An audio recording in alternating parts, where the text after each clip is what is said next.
Today, I wanted to come on here to talk to you about something really important, and that is owning your sexual pleasure and how to safeguard your mental health as well as your sexual health. So if you don't know who I am, my name is Drew. I am a sex positive content creator making videos on how to love yourself and spreading the message that your sexuality is your greatest power. So in light of that, this video is going to be unpacking and delving into the ways in which you can own your sexual pleasure and just some of the common things that we kind of get in our head about during sex, which stops us from having fun, and who doesn't want to have fun? So the first step in owning your pleasure is being comfortable in your skin.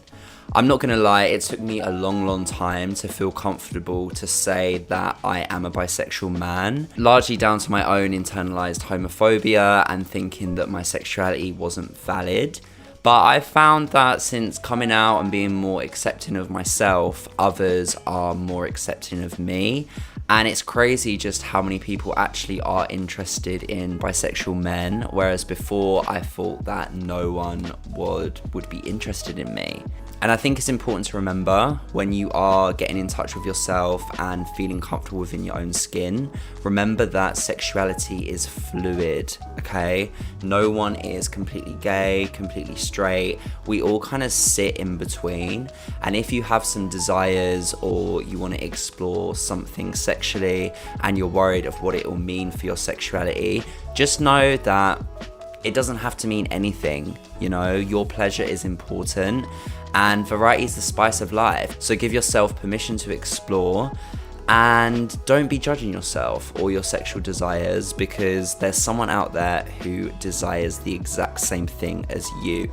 Trust me. So step number 2, and this is really important, and it's something that I think a lot of us are scared to do, but that is communicate. You can look at communication in a few different ways. I would say number 1, having a chat before you have a sexual interaction with someone is really important, and just make sure that you're on the same page and just throw things out there. You know, if you wanted to try pegging, for example, ask how your partner would feel about that.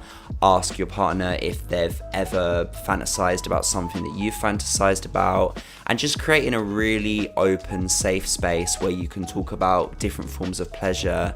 And you might be surprised what your partner will say, which will ultimately lead you to be more confident and comfortable in the bedroom. Another thing that I really like to do in regards to owning my pleasure is communicate during how you're feeling. And that can be as simple as checking in with your partner, asking them how this feels, whether this feels good, whether you want to, try a different position, whether they want to stop or continue. I feel like sex is sometimes taken really seriously, and it's so nice when you have an interaction with someone and you can laugh and joke and just be really open and honest and comfortable. How many times have you been in bed with someone and you've been worried about what they were thinking, or just worried that you weren't doing it right? Honestly, the answer to that is communication and just talking to your partner about how you're feeling and seeing how they feel.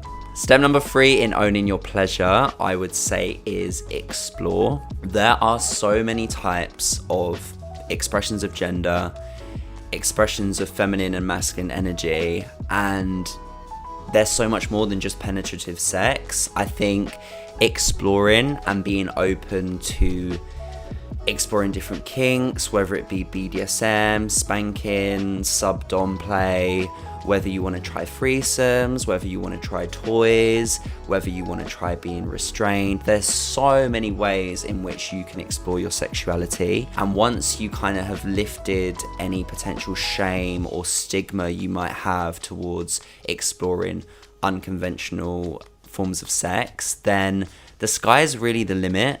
And exploring is part of you understanding yourself and your sexual desires. For example, I realized when I came out as bisexual and I owned my bisexuality, I realized that not only did I like to be dominated by men, but I also found it really hot to be dominated by a woman, which then opened the door to things like pegging and exploring what it's like to be with a dominant woman. So, you know, it makes me feel better about my sexuality because I realise that it is so fluid, it is so vast, it is so varied. But also, don't be afraid to explore and put yourself out there, because at the end of the day, do you really want to be laying on your deathbed in your 90s and thinking, I've never been pegged my entire life? No, of course you don't. So start exploring and get comfortable, and know that you can try something once and it doesn't mean anything about your sexuality. It doesn't mean you're gay if you have sex with a guy. It just means you're trying new things, and if you try it and like it, that's amazing and you should own it. But if you try something and that you don't, then that's okay, at least you know. So the fourth and final step in owning your pleasure is enjoy. And I think one thing that stops most people from enjoying certain sexual activities is the shame that they carry for having those desires. If you have a kink or a fetish and you've spent your whole life wishing that you never had this because you're ashamed of it, then it's going to be harder for you to actually enjoy partaking in what it is that you want to do. If you've had an experience and it wasn't 10 out of 10 amazing, then check in with yourself and find out what it is about the experience that you weren't too keen on, so that next time you go after your desires, you can own your pleasure further and really know what to do differently in order to have a better time. Your sexuality can really affect your mental health, so unlearning the shame and judgment that comes with sexuality and practicing sex, I think can be done by reflecting within yourself, perhaps journaling and writing down how you feel and why, and also just being able to find someone that you can have a clear communication with. There are so many people out there that have the exact same desires as you, so all you need to do is find them and feel safe enough to explore with someone you trust. Another big hurdle towards enjoyment is not feeling safe. Being with someone that doesn't judge you is so refreshing and also so sexy. If you have any anxiety towards exploring your sexuality, remember that you can always start by exploring yourself. If you're curious about anal play, for example, why not try it on yourself to see if you like it? And then that's the first step towards finding someone who actually also wants to play with you in that way.